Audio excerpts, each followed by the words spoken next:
This test is going to be the anterior and posterior load and shift of the glenohumeral joint. All right? There's several things I want to describe about this test before we get started. It's somewhat of a complicated test for most people. A lot of people struggle with this one. First thing, you want to make sure you stabilize the scapula really well. You don't want to have a lot of dissociation between the scapula and the humeral head. You want to know that the movement that you're getting is coming from the glenohumeral joint. So first thing I do is put my hand around the front and I lock my forearm down along her scapula so that I know any movement that I have occurring here is going to be at the glenohumeral joint on the glenoid fossa. Second important thing is the angle of the load and shift. Because the glenoid fossa faces kind of medial to lateral, it's not in a straight plane, my force is going to be anterior medial and posterior lateral. If I went straight anterior, I'm going to pre-tension the anterior capsule and the anterior glenohumeral ligaments. And if I went straight posteriorly, I would hit the back of the glenoid fossa with the humeral head. So that's an anterior medial, posterior lateral movement. Lastly is my hand position. I find her acromion, I come and drop off right on the bottom below it onto the humeral head.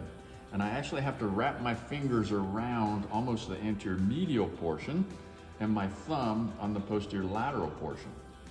When I do that, I want to make sure that I keep my fingers flat on the front, because if I curl them up and I pull with the tips of my fingers, it's going to be really uncomfortable along her anterior joint line and more than likely along the long head of the biceps tendon. When I do this test, I'll do it in just a moment, but when I do it, you can look at laxity in several ways. The amount of laxity anterior-posterior people have is a bit of a controversy in the literature. Some people say you should have equal anterior and posterior. Others feel that you have more posterior than you do anterior. These are in normal individuals.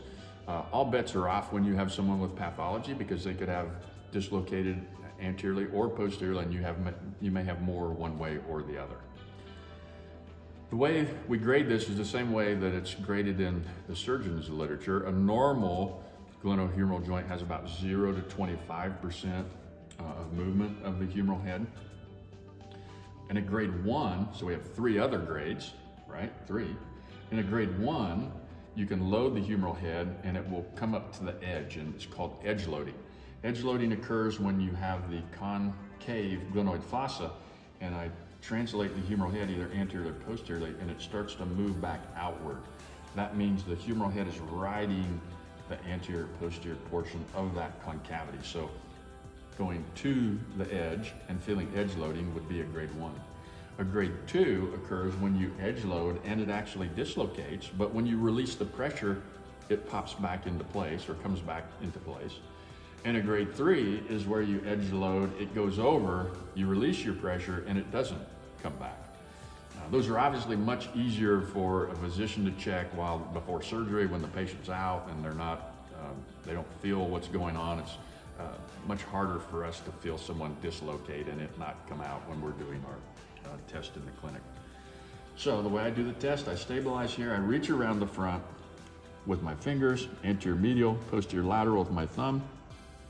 I mobilize anteriorly, so load and shift anterior, let it relax, and I can load and shift posteriorly and let it relax. You've got to have a firm movement, anterior, medial, posterior, lateral. She's had a Bankart repair for a dislocated shoulder, and she doesn't have excessive laxity anteriorly or posteriorly. It feels like normal movement. So from what I can tell from doing this procedure with her, they did a pretty good job, and she's got pretty good mobility. She's mentioned she has good full mobility of her glenohumeral joint, and she doesn't edge load or dislocate or sublux, and is not having any problems.